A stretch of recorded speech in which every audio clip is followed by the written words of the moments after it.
The story title is Cinderella, written by Eddie Evans, illustrated by Fatima Hanajad.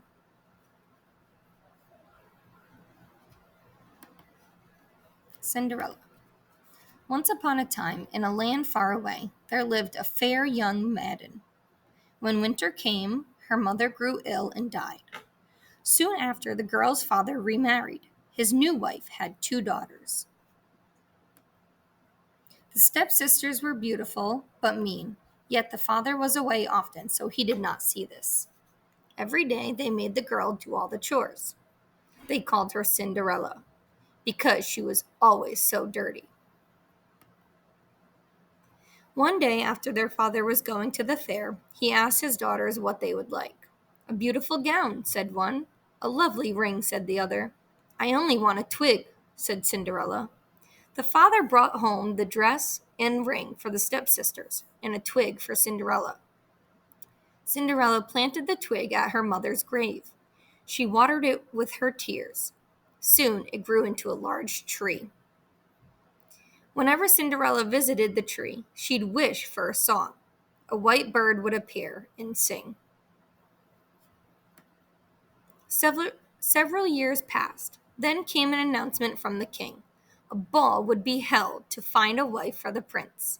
Cinderella begged her stepmother to let her go with her stepsisters. "No, you have no nice clothes," she replied. The stepsisters laughed at Cinderella on their way to the ball. Cinderella ran to her mother's grave. She sat down under the tree and sang, "Shake and quiver, little tree, throw gold and silver down to me." The white bird appeared, throwing down a silver dress and golden slippers. Then the bird warned, "Gold and silver time will pass. By midnight, riches turn to ash." Cinderella dressed and ran to the ball. She looked so different that even her stepsisters did not know her. At the ball, the prince was amazed by Cinderella's beauty. "You are the only one I will dance with," he said. When the clock struck midnight, Cinderella ran home. In her hurry, she lost a slipper. The prince took the slipper and searched for his dance partner all the next day. He had every maiden try it on. It fit no one. His final stop was Cinderella's house. The stepsisters tried on the slipper. No matter how hard they pushed, it wouldn't fit their feet. Then the prince saw Cinderella. "Who is she?" he asked. "That's just the maid," replied the stepmother. The prince insisted Cinderella try on the slipper. It fit perfectly. When the prince gazed into Cinderella's eyes, he knew she was the maiden he was looking for.